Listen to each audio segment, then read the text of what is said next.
Cada 24 de marzo, fecha del último golpe militar en Argentina, en 1976, tiene un significado distinto para cada uno de nosotros. Es el Día Nacional de la Memoria por la Verdad y la Justicia, en homenaje a las víctimas de la dictadura militar.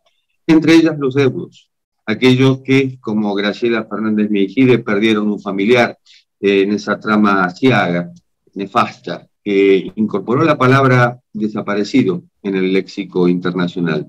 Y no flaquearon en el esfuerzo por dar con el paradero de ese familiar. En plan de homenaje, CADAL instituyó este año, en su 20º aniversario, el premio Graciela Fernández Meijide a la defensa de los derechos humanos, un reconocimiento a una madre que en esa locura desenfrenada perdió a un hijo adolescente, Pablo, e hizo suyo el dolor ajeno, el de otros parientes de desaparecidos que buscaron bajo cielo y tierra una respuesta. Graciela formó parte de la Asamblea Permanente por los Derechos Humanos, participó de las rondas de las Madres de Plaza de Mayo. Cuando el primer presidente de la democracia, Raúl Alfonsín, creó la Comisión Nacional sobre la Desaparición de Personas, la CONADEP, se incorporó como secretaria de denuncias, dedicó años y años a recibir denuncias de casos similares al suyo y recolectar pruebas para llevarlos a la justicia. Y así llegó el memorable juicio a las juntas militares, un ejemplo para los derechos humanos en todo el mundo. Luego se desempeñó como diputada, senadora, convencional para la reforma constitucional de 1994, precandidata a presidenta de la Nación en 1999, candidata a gobernadora de la provincia de Buenos Aires también en esos años, y miembro del gabinete del presidente Fernando de la Rúa. Y bajó la cortina política. Graciela, ¿por qué bajaste la cortina política? La política partidaria. Me alejé de la política partidaria. En realidad, la política difícilmente se abandona una vez que uno la transita, y sobre todo con una militancia muy convencida de aquello que estábamos haciendo, ¿no? Más allá de los errores que hayamos cometido. Y por eso estoy cerca de CADAL, por eso presidí 2 veces el Club Político Argentino, que se formó en 2008, y por eso también pertenezco a FADER, que es una organización que mira cómo funciona la democracia y el tema de derechos humanos en América Latina. Es decir, ese tema a mí me sigue preocupando.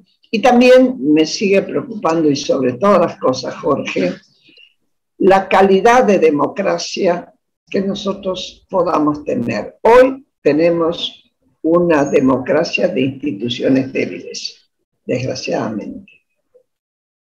¿Qué significa el 24 de marzo para vos? Para mí es una fecha nefasta.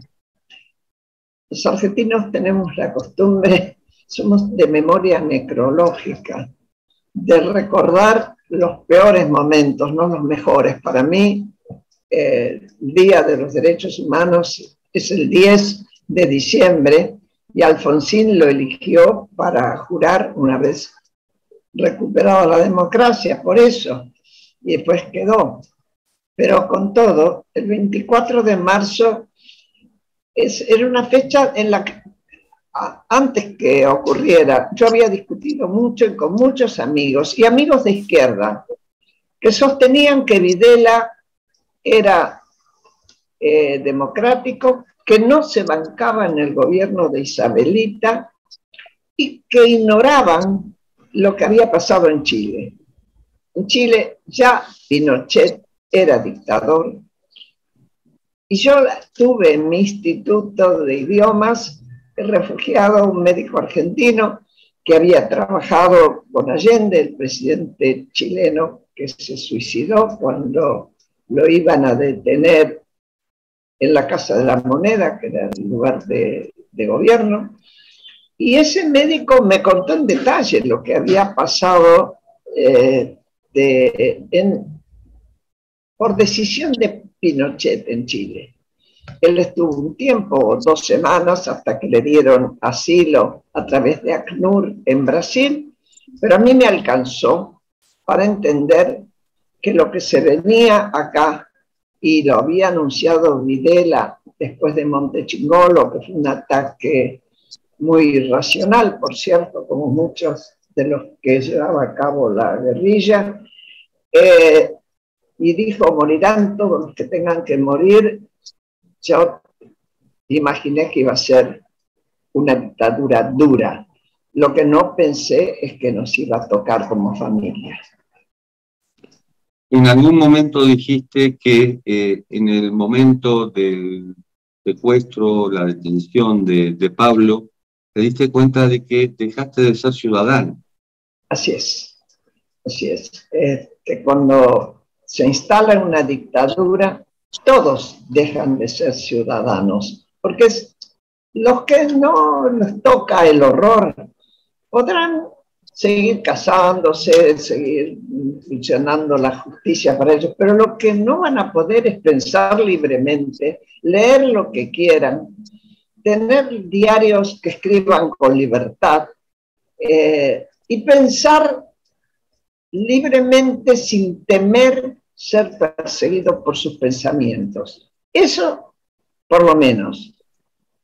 Por lo peor es que se puede ser perseguido por pertenecer a un centro de estudiantes, que fue el caso de mi hijo, por ejemplo. ¿Cómo ha evolucionado desde los 80, desde la CONADEP, el juicio de las juntas, hasta el presente la política de derechos humanos en Argentina? Bueno, uno podría mirar los gobiernos que existieron de entonces acá y deberíamos decir honestamente que en líneas generales no se violaron los derechos humanos. Es decir, no hay persecución política, aunque pueda haber a través de pautas publicitarias más dinero para tal programa o para tal audición, etcétera. Eso puede ser. Pero yo no puedo hablar de persecución política ni siquiera cuando desapareció una persona que tenía que dar testimonio contra Echecolatz, el jefe de la policía de la provincia de Buenos Aires, durante el gobierno de Néstor Kirchner. Julio López. Néstor Kirchner le tenía mucho miedo a que en su gobierno hubiera cualquier acto de represión, etc. El propio Duhalde, hubo la muerte de 2 jóvenes, José y Santillán, que él dijo, ahí me fue mi gobierno. Es decir, desde entonces acá uno puede decir que ninguno de los gobiernos violó los derechos humanos. Ahora, al mismo tiempo, podemos preguntarnos si bien es cierto que los derechos políticos y civiles, es decir, el derecho a la vida, a la integridad física, a no ser torturado, a no ser desaparecido, fue respetado, nos podemos preguntar sobre los derechos que tienen que ver con el tema social. Hoy tenemos una pobreza de casi el 40% de la población, es mucho. Y ahí yo diría, si bien no puedo hablar de violación, podría decir, no hubo buen cuidado del gobierno ni buena gestión como para evitar llegar a esta barbaridad de pobres.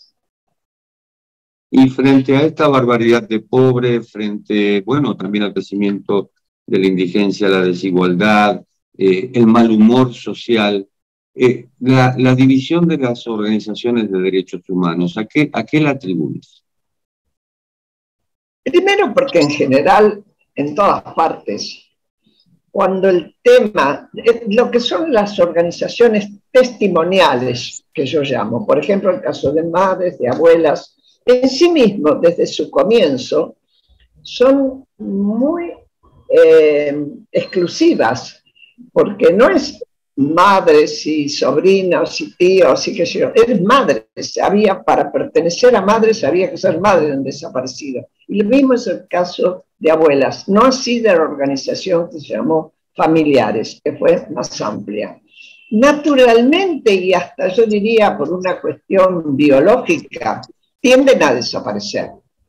Les es muy difícil transformarse en otra cosa. Tanto es así que cuando Eve vivía y presidía Madres, y una vez que se reinició el tema de la justicia en el gobierno de Kirchner, se quedó sin tema para demandar. Estaba demandando, queremos justicia, y la justicia empezaba de nuevo a funcionar en ese sentido. Abolidas las leyes de punto final y obediencia de vida y los indultos de Menem, ¿no? Por lo tanto, le dieron para hacer viviendas. Yo ahí ni siquiera la puedo culpar a Eve, porque yo creo que se mareó. La culpa es de quien le otorga semejante cantidad de dinero y semejante responsabilidad a una persona que en su vida había organizado o dirigido algo de construcción de paredes. Por lo tanto, todo eso fue un desastre. Yo creo que yo atribuyo el acercamiento, sobre todo de los organismos testimoniales, a los Kirchner por haber reanudado los juicios y después porque quedaron enganchados. Y ahí es donde cometieron un grave error. Dejaron de ser organización no gubernamental. Una organización no gubernamental está para observar qué es lo que hacen los partidos que están gobernando o el partido que está gobernando o la alianza que está gobernando, y criticar desde ahí, observar y denunciar si se están violando los derechos humanos.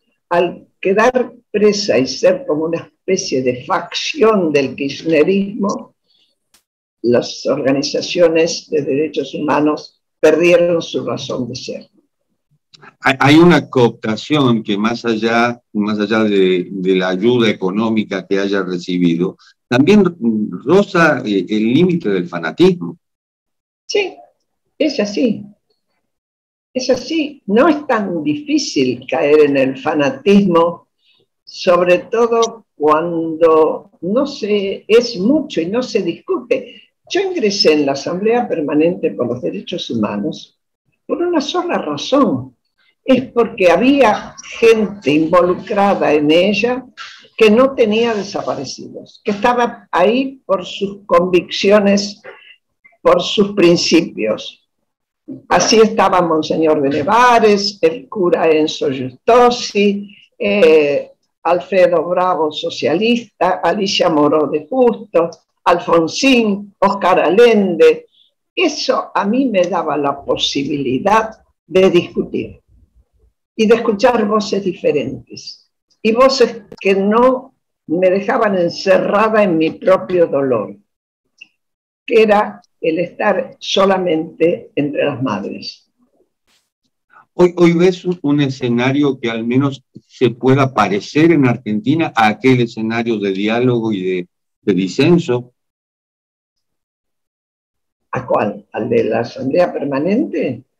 Claro, me hablabas de Oscar Allende, me hablabas de Alfonsín, me hablabas de Duhalde, me hablabas de sacerdotes. Sí, bueno, pero un momentito, una cosa era durante la dictadura. Duhalde no estuvo durante la dictadura, Duhalde estuvo después, tuvo importancia después del gobierno y del fracaso del gobierno de la Alianza, que pasaron muchos años.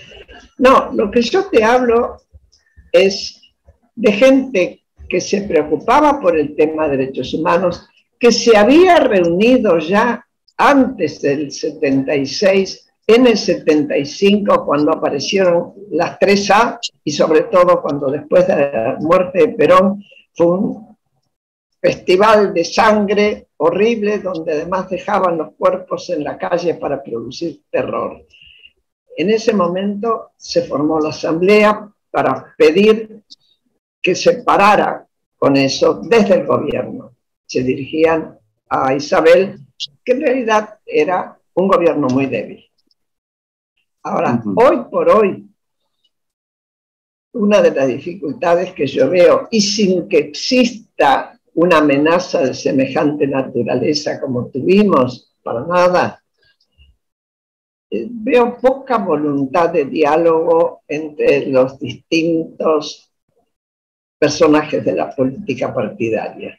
Muy poca voluntad de diálogo, incluso al interior de las propias alianzas, tanto del Frente de Todos como de Juntos por el Cambio. Les cuesta dialogar para tomar medidas que tengan que ver con lo que la sociedad está demandando. Son más intensas las internas dentro de las coaliciones que de coalición contra coalición, como corresponde. Por ahora sí, por ahora sí, por ahora sí, creo. ¿Sos optimista, Graciela? Soy una escéptica esperanzada. Antes te hubiera dicho sí rotundamente.